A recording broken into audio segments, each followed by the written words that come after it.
अच्छी खबर कुछ इस लिहाज से है कि यूपी के 5 जिलों को आज राष्ट्रपति द्रौपदी मुर्मू स्वच्छ सर्वेक्षण अवार्ड से सम्मानित करने जा रही हैं। आगरा नगर निगम में, नोएडा अथॉरिटी में, लखनऊ में, गोरखपुर में, प्रयागराज नगर निगम, यहाँ पर स्वच्छता की मिसाल पेश की गई है और इन्हें अलग अलग कैटेगरी में पुरस्कार मिलने जा रहा है। ये बता देते हैं आपको। स्वच्छता में लखनऊ देश का तीसरा सबसे स्वच्छ शहर पाया गया है। राष्ट्रपति द्रौपदी मुर्मू आज नई दिल्ली के विज्ञान भवन में स्वच्छ सर्वेक्षण 2024-25 पुरस्कार से सम्मानित करेंगी। आज इस साल 4 श्रेणियों में कुल 78 पुरस्कार दिए जाने हैं, जिसमें 4 शहर उत्तर प्रदेश के हैं।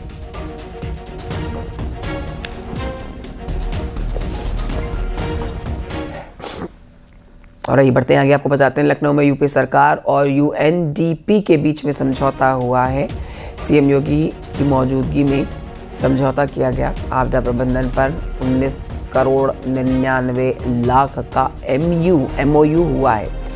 इसके तहत शहरी क्षेत्र के लिए विशेष रणनीति बनेगी। सभी जिलों में आपदा प्रबंधन योजनाएं बनेंगी। इस मौके पर सीएम योगी ने समझौते को ऐतिहासिक बताया।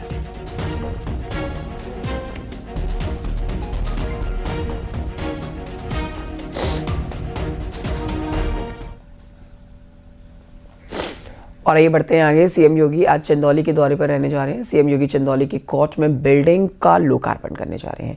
कलेक्ट्रेट परिसर में पौधारोपण भी करेंगे। इसके बाद कलेक्ट्रेट सभागार में अधिकारियों के साथ कानून व्यवस्था और विकास कार्यों को लेकर समीक्षा बैठक होनी है। सीएम योगी यहाँ पर जनप्रतिनिधि और पार्टी के कार्यकर्ताओं और नेताओं से मुलाकात करेंगे और दोपहर करीब 1:45 बजे जगदीश सराय पहुँचेंगे।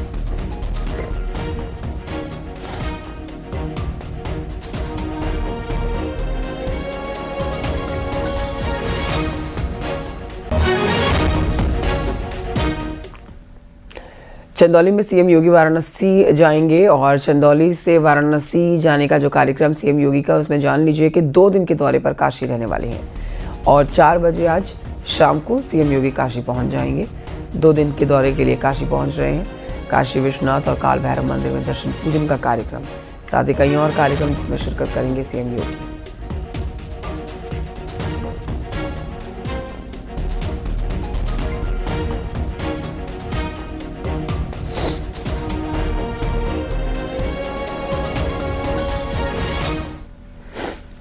सावन में शिव भक्ति का रंग चरम पर है। कांवड़ यात्रा के दौरान जगह जगह पर शिव भक्तों पर फूलों की वर्षा हो रही है। योगी सरकार की ओर से कांवड़ियों का भव्य स्वागत किया जा रहा है, लेकिन इस पुष्प वर्षा को लेकर सियासत गर्मा गई है। कैसे, देखिए रिपोर्ट।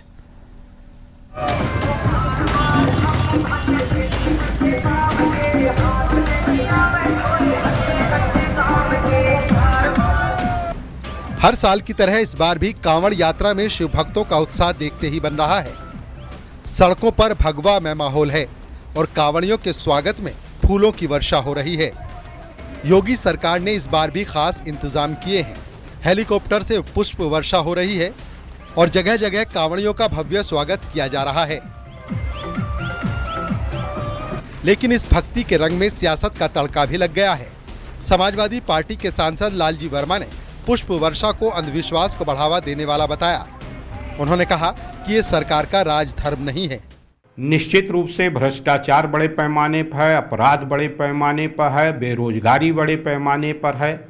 उससे लोगों का ध्यान हटाने के लिए भारतीय जनता पार्टी अंधविश्वास का बढ़ावा देने का काम करती है। सरकार का ये काम है कि हर धर्म के लोगों के उनकी उपासना की पद्धति में कोई रुकावट न बनने पावे, ये काम करना, पुष्प वर्षा करना, ये सरकार का काम नहीं है। सरकार अगर पुष्प वर्षा वास्तव में करना चाहती है तो लोगों को रोजगार देकर वो पुष्प वर्षा कर सकती है। उधर कांग्रेस नेता दिग्विजय सिंह ने भी कांवड़ पर सियासी संग्राम को एक कदम और आगे बढ़ा दिया है। उन्होंने ये पोस्ट किया है जिसमें एक तरफ कांवड़ यात्री हैं जो पूरी सड़क पर फैले दिख रहे हैं, जबकि दूसरी फोटो में रोड पर नमाजी हैं जिन्हें पुलिस मारकर हटाती दिख रही है। इस फोटो को शेयर कर दिग्विजय सिंह ने लिखा, एक देश में 2 कानून। दिग्विजय सिंह ने कांवड़ वर्सेस नमाज करके समाज को बांटने की सियासी चाल चली है। बीजेपी ने भी विपक्ष के आरोपों पर करारा जवाब दिया। पार्टी का कहना है कि योगी सरकार में धार्मिक आयोजनों में शांति बनी हुई है और कांवड़ यात्रा जैसे पवित्र मौके पर अब दंगे नहीं होते। कांवड़ यात्रा में पहली बार हेलीकॉप्टर से पुष्पों से वर्षा कोई करवाया तो योगी सरकार जी ने करवाया, और स्वयं जमीन पर उतरकर कांवड़ यात्रियों के जिस रास्ते से निकलते हैं, स्वयं मोदी नगर या किसी क्षेत्र में जमीन पर उतरकर पुष्पों की वर्षा स्वयं राज्य का मुख्यमंत्री करते हुए स्वागत कर, तो ये पच नहीं रहा है, उनको लोकप्रियता नहीं पच पा रही है न, इसलिए सपा एक जातिवाद, क्षेत्रवाद, व्यक्तिवाद, परिवारवाद, वंशवाद की राजनीति करना है। पूरा कानून में व्यवस्था चुस्त दुरुस्त है। ये कांवरियों का सही है कि कांवरियों के सुख सुविधाओं का ख्याल सरकार रख रही है और पुष्प वर्षा करके हेलीकॉप्टर से उनको सम्मान करने का काम ये सरकार कर रही है। पहले की सरकारें केवल तुष्टीकरण, केवल एक ही समुदाय को खुश करने में लगी रहती थी। इस सरकार में सबको समान अधिकार मिल रहा है, सबको अपने अपने पर्व त्योहार मनाने की पूरी स्वतंत्रता है। सियासी बयानबाजी के बीच कांवड़ियों का उत्साह कम नहीं है। शिव भक्तों का कहना है कि ये उनके लिए आस्था का विषय है और सरकार का स्वागत उन्हें और प्रेरित करता है। फिलहाल कांवड़ यात्रा में शांति और भक्ति के साथ सियासी गर्मी भी बनी हुई है। Bureau report, news 18।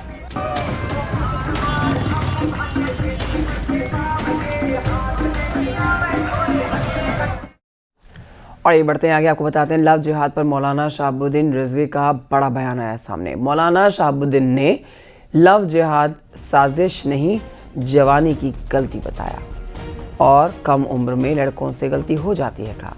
रिजवी ने कहा है कि मुस्लिम नौजवानों को हाथ में कलावा बांधना, टीका लगाना गलत है। उचित समझी साजिश नहीं है, बल्कि ये एक लड़की और लड़के का मोहब्बत और प्यार और प्रेम का ही मामला है। अब ये नौजवान लोग हैं, नौजवान लोगों से बहुत सारी गलतियां सरजद हो जाती हैं। उसी ज़िम्न में ये तमाम चीज़ें आएंगी।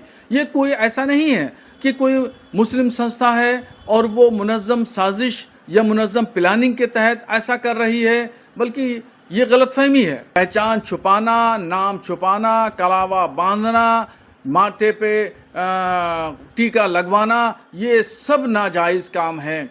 और ये लव जिहाद का जो नारा दिया जा रहा है, ये भी इसी ज़ुमरे में आता है। इस तरीके से गैर मुस्लिम लड़कियों के साथ में संबंध बनाना भी नाजायज़ है। कैबिनेट मंत्री ओम प्रकाश राजभर ने कहा है कि छांगुर देश के लिए कैंसर है। कैंसर रोग का पहले, दूसरे नहीं, आखिरी स्टेज में पता चलता है। उनके इस्लामिक राष्ट्र बनाने की मंशा पूरी नहीं होगी।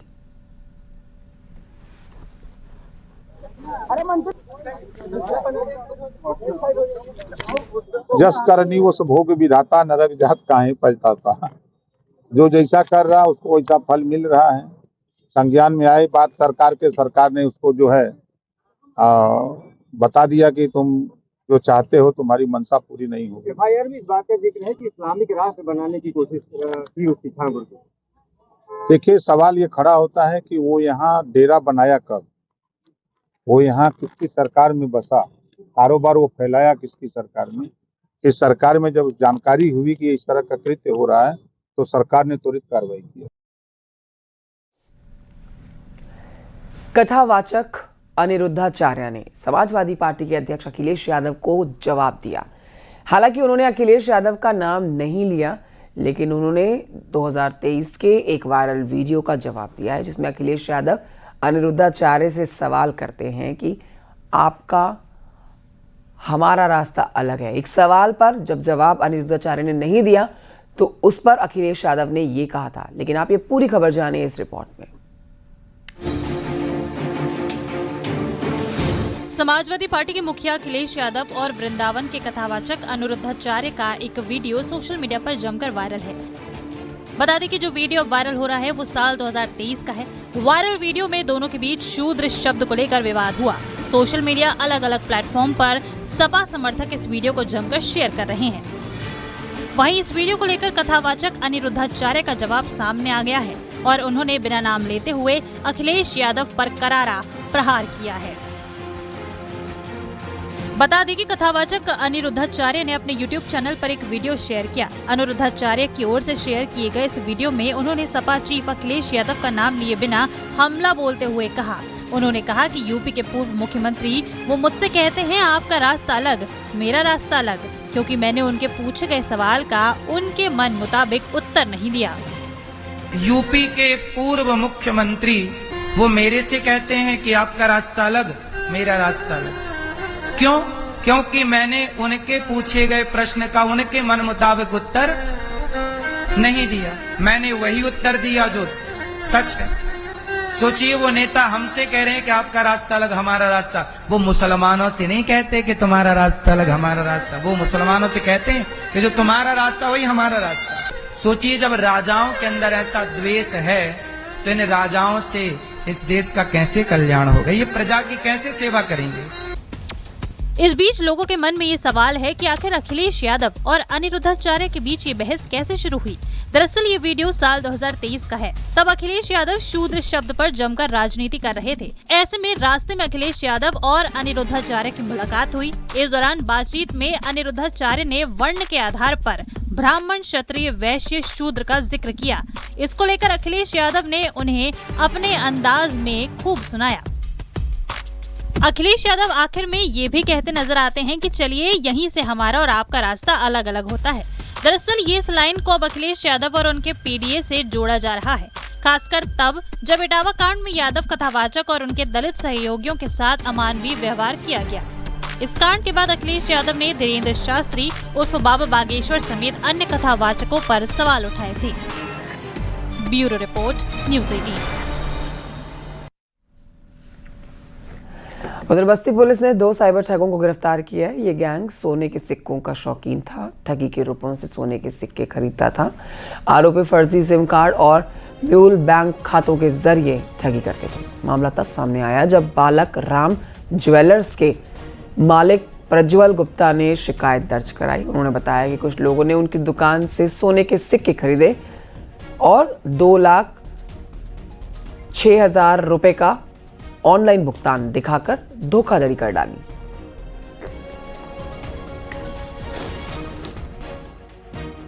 दो ऐसे व्यक्तियों के बारे में इनपुट मिला जो बड़े पैमाने पर नकली दस्तावेज या कूट रचित प्रपत्रों को तैयार करके उनके आधार पर बैंक अकाउंट खुलवाते थे और इसमें साइबर फ्रॉड के माध्यम से वो अवैध रूप से धन अर्जित करते थे और फिर उस धन का उपयोग गोल्ड इत्यादि खरीदने के लिए भी करते थे। दूसरे सोनू कुमार पुत्र जगमोहन, ये थाना खोड़ारी जनपद गोंडा के हैं। इनकी उम्र करीब 29 वर्ष है। दोनों के नाम से कई बैंकों में कई सारे अकाउंट खुले हुए थे। इनके पास कई सारे एटीएम, चेकबुक, पासबुक इस प्रकार के दस्तावेज बरामद हुए हैं। एक मोटरसाइकिल जो इनके द्वारा घटना में प्रयुक्त होती थी और घूमकर ये उसके माध्यम से काम करते थे, पुलिस ने वो भी बरामद किया है। प्रयागराज पुलिस ने बख्शी बाजार में बमबाजी करने वाले 2 आरोपियों को गिरफ्तार किया, जबकि एक आरोपी शामिल बान उर्फ मिसबाहुद्दीन के तलाश इस समय पुलिस कर रही है।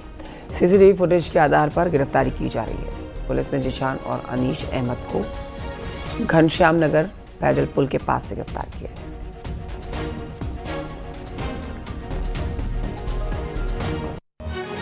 घनश्याम नगर थाना कुंदाबाद स्थित 2 अभियुक्तों को सीसीटीवी फुटेज के आधार पर गिरफ्तार किया गया है। इनका नाम जीशान पुत्र मोहम्मद अली जो कि थाना करेली का रहने वाला है और अनीस अहमद पुत्र नियाज अहमद जो कि थाना धूमनगंज का रहने वाला है। इन लोगों को हिरासत में लिया गया है। इनकी तलाशी से इनके पास से कुल 17 जिंदा देशी बम बरामद किए गए हैं। बाराबंकी में बीटेक छात्र ने सुसाइड कर लिया। सुसाइड से पहले का एक वीडियो सामने आया जिसमें लड़के ने प्रेमिका के पिता पर ब्लैकमेलिंग करने और 30 लाख रुपए मांगने का आरोप लगाया।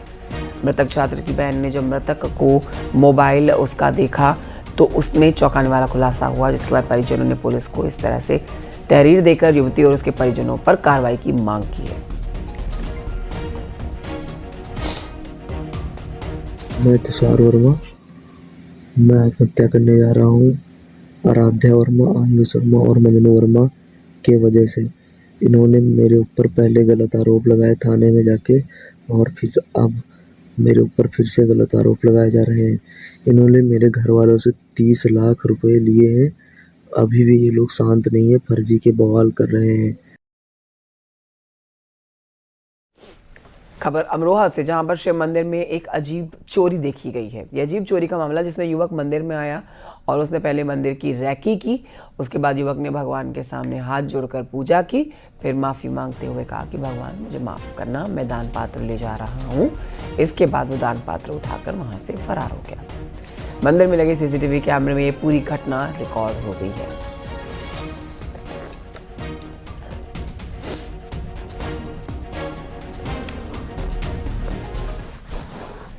महाराजगंज में भारत नेपाल सीमा पर सुरक्षा एजेंसियों ने 2 युवकों को 2 किलो नकली सोने के बिस्किट्स और ज्वेलरी के साथ धर दबोचा। मुखबिर की सूचना पर कनमिसवा बॉर्डर के पास में एसएसबी ने घेराबंदी करके इन्हें पकड़ा है। दोनों आरोपी नेपाल से भारतीय सीमा में दाखिल हो रहे थे।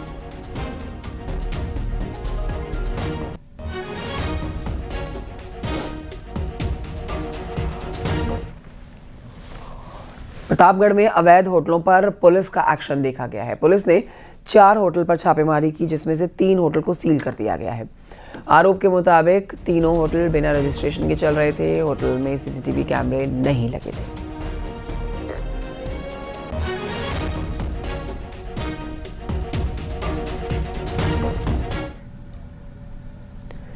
उधर अमेठी में नशे में धुत ड्रग इंस्पेक्टर ने एसएचओ के साथ ही कई पुलिस वालों से बदसलूकी की।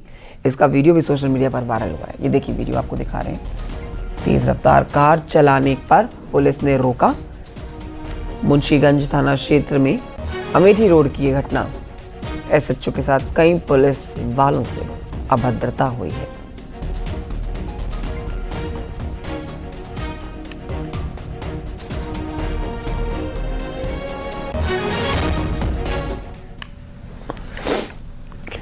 आइए बढ़ते हैं आगे। बरेली की खबर आपको देते हैं, जहां पर कांवड़ को लेकर कविता पढ़ने वाले आरोपी टीचर अपनी जान को खतरा बता रहे हैं।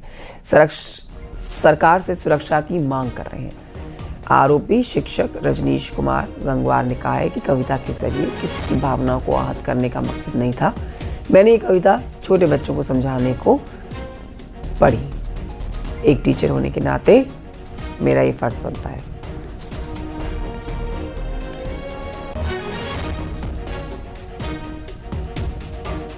हाँ, मैं उनसे यही मांग करूंगा, इस टाइप के जो भी लोग हैं जहाँ पे भी मिले, इन पे कड़ी से कड़ी इन्हें दंडात्मक कार्रवाई करनी चाहिए।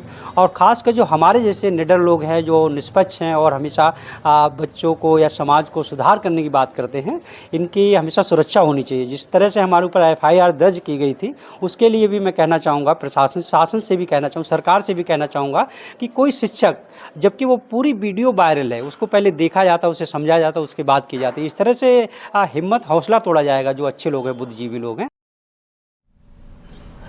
खबर नोएडा से, जहां पर कचरा डंप करने के मामले में जांच शुरू कर दी गई है। नोएडा में NGT का उल्लंघन करके 38,000 मीट्रिक टन दिल्ली का जो कचरा है वो नोएडा सेक्टर 89 में डंप करने के मामले में अब सख्ती देखी जा रही है। नोएडा अथॉरिटी ने गाइडेड फॉर्च्यून बताया इसको कारण, और गाइडेड फॉर्च्यून को कारण बताओ नोटिस जारी किया गया।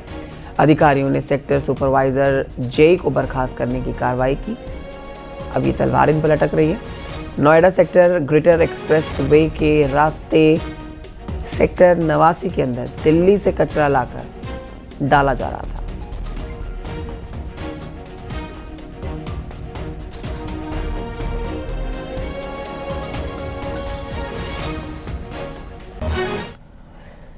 खबर मेरठ से, जहां पर एक 65 साल की महिला ने कांवड़ उठाई है। जी हां, महिला अब तक 300 किलोमीटर की यात्रा भी कर चुकी है।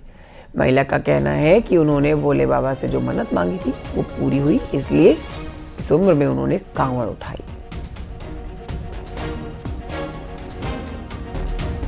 साल की उम्र है, हमें तो कोई फर्क पड़ना रहा, और बाबा बुलावे तो फिर भी आएंगे। 65 साल की आपकी उम्र है। हाँ। और 65 साल की उम्र में कांवड़ लेने चली हैं। कौन सी कांवड़ है आपकी? दूसरी कांवड़ है। इसके पहले भी पिछले वर्ष लाई थी कांवड़? हाँ, पिछली वर्ष भी लाए, अब ये दूसरी जोड़ा। भोले बाबा के श्रृंगार के बारे में बताइए, कैसे श्रृंगार किया गया है? हाँ, ये सब आज के पहनाया गया है भोले बाबा को, क्या क्या सजाया, कैसे सजाया? में ये रुद्राक्ष की माला है, ये जल है, और ये त्रिशूल है, हाथ में डिमरू, और ये पैरों में ये पायल बना रखे घुंघरू।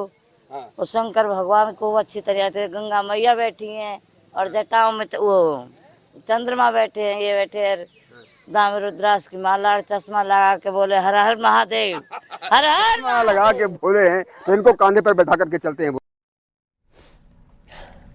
उधर मुजफ्फरनगर में कांवड़ यात्रा को सुरक्षित बनाने के लिए पुलिस प्रशासन ने एक नई पहल की है।